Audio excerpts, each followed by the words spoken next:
Uso a tribuna aqui para falar de uma notícia que está sendo amplamente divulgada, mas eu quero trazer o retrospecto político que é essa notícia. STF mantém Moro réu por calúnia contra ministro Gilmar Mendes. A verdade é que o jogo virou. A justiça, que foi usada um dia como arma política, agora vem cobrar a conta. Sérgio Moro, aquele que se achava acima da lei, agora é réu no STF. Réu por caluniar o ministro Gilmar Mendes, insinuando que ele vendia sentenças. A primeira turma do Supremo começou a julgar o caso na última sexta-feira. O julgamento segue até o fim dessa semana, mas a maioria dos ministros já decidiu. O recurso de Moro foi rejeitado e ele continua réu por calúnia. Tudo por causa de um vídeo que, num tom de deboche, ele disse que dava para comprar habeas corpus do Gilmar Mendes. E isso é uma posição do Supremo. A ministra Carmen Lúcia, que é a relatora do caso, deixou claro o recurso dele não tem base alguma. Os ministros Flávio Dino e Alexandre de Moraes acompanharam o voto. Maioria formada e o processo segue. A justiça, enfim, começa de fato a mostrar que ninguém está acima da lei e todos devem responder pelos seus atos. Mas a ironia, o curioso, melhor dizendo, é ver que o mesmo que usou a toga para perseguir adversários políticos, agora está pedindo justiça e bom senso. Foi essa uma fala do senador paranaense pedindo para que se tenha justiça e bom senso.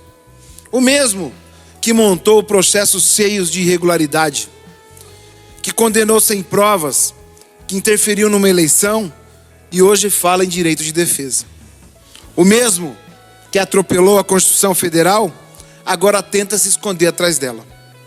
O país inteiro lembra do papel que ele teve na Lava Jato e as consequências que trouxe aqui para o Brasil.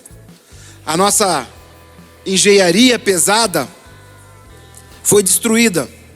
A Petrobras também, pela dupla Moro e Deltan. A Lava Jato ceifou 4.400 milhões de emprego no Brasil. Agora a história dá sua resposta. A roda gira e o Brasil está vendo a verdade. O Brasil que reelegeu o presidente Lula, mais uma vez, para criar e gerar empregos e colocar a nossa economia na rota de crescimento. E o que é importante falar desse processo? Primeiro que o Sérgio Moro não tem só esse processo. Tem processo no CNJ, é o omisso ministro da Justiça que não denunciou os casos do INSS. Se fosse firme e sério, não tinha o que aconteceu no INSS hoje, porque recebeu mais de 16 mil denúncias do PROCON de São Paulo, não tomou providências, não foi o Sérgio Moro que a gente estava acostumado a ver na propaganda da Lava Jato. Foi o Sérgio Morno, fraquinho. E esse juiz hoje está aí falando de bom senso. Se ele for condenado nesse processo, ele pode perder o mandato de senador. Assim como aconteceu essa semana com o vereador Alexandre Frota. Condenado, perdeu o mandato por calúnia e difamação. Mas Moro vai além disso. Tem muito mais coisas que a justiça tem para falar do Moro, mas que o tempo da vida e a política vai cobrar dele agora. Esses outros processos que ele vai ser agora obrigado a explicar por que deixou roubar a aposentadoria de velhinhos e não fez nada, é um deles. O que tem no CNJ é outro. Esse aqui é mais um. Em breve eu vou trazer a notícia aqui de um outro fato político que envolve o maior mentiroso da história política aqui do Paraná. Um homem que usou o judiciário para espalhar e perseguir pessoas aqui no estado. O juiz que fez politicagem e infelizmente acabou virando senador.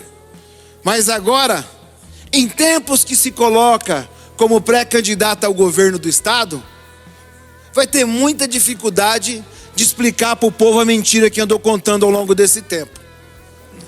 Todas essas coisas não acontecem por si só.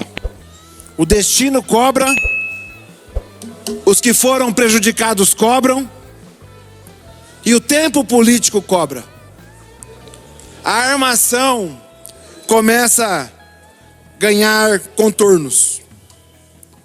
E ele pode sim, de acordo com o artigo 55, inciso 6º da Constituição Federal, ter seu mandato de senador interrompido. Que de fato nem devia ter esse mandato. Mas o que a gente tem que colocar aqui é uma análise do contexto como um todo. O todo engomado, o todo artificial, juiz da Lava Jato, não sustenta em pé o que fala sentado. Tudo começa a ser desconstruído, desconectado. E nesse pouco tempo que a gente tem até o ano que vem, Sérgio Moro será colocado à prova. A prova que ele sempre se recusou de fazer.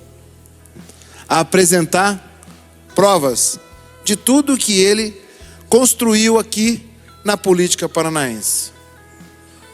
A gente já sabe que continua uma ação no Supremo Tribunal Federal sobre o gasto de campanha do Senado acumulado que ele teve aqui no estado. Inclusive eu sou o autor dessa ação, assinei ela como presidente do Partido dos Trabalhadores. Mas mais do que isso, o jogo político vai fazer ele vir à frente dos holofortes da imprensa, se defender e apresentar o que ele escondeu até agora, que é a verdade. Tudo o que Moro fez ao longo desse tempo aqui foi simplesmente estabelecer um uso do judiciário para a finalidade política, que é o que a gente está vendo agora. Foi um juiz parcial que interferiu num processo eleitoral nacional em 2018, negociou a sua ida ao Supremo virando ministro da Justiça. Essa ida não deu certo, se virou contra quem ele próprio criou, que foi Jair Bolsonaro, se desentenderam e agora ele vem disputar o governo do Paraná. Claro que o governo do Paraná nunca foi objeto de campanha dele. Que ele queria ter ido para São Paulo, ser senador para São Paulo. Uma hora dessa ele estava querendo disputar o governo de São Paulo. Mas agora, de forma oportuna, é o que sobrou para o jantar, digamos assim, ele quer disputar o governo do estado do Paraná. Mas o Moro será aos poucos desmascarado por todas essas contradições. E em breve terá outra coisa que ele terá que vir se explicar.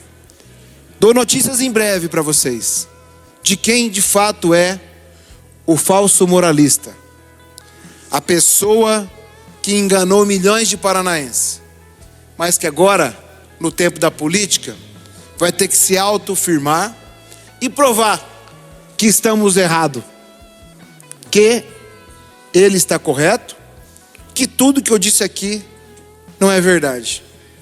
Moro não merece estar em cargo algum pelo povo paranaense por tudo de mal que ele fez ao longo desse tempo a esse estado, enganando as pessoas, usando o judiciário, destruindo a economia do Brasil e espalhando inverdades contra muitos e contra todas as instituições do Brasil.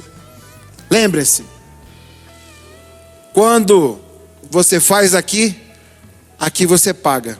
E esse dia chega logo. Se você acredita em um Brasil com verdade, justiça e respeito à democracia, inscreva-se agora, ative o sininho e fortaleça essa trincheira de resistência contra o extremismo, o negacionismo e o atraso.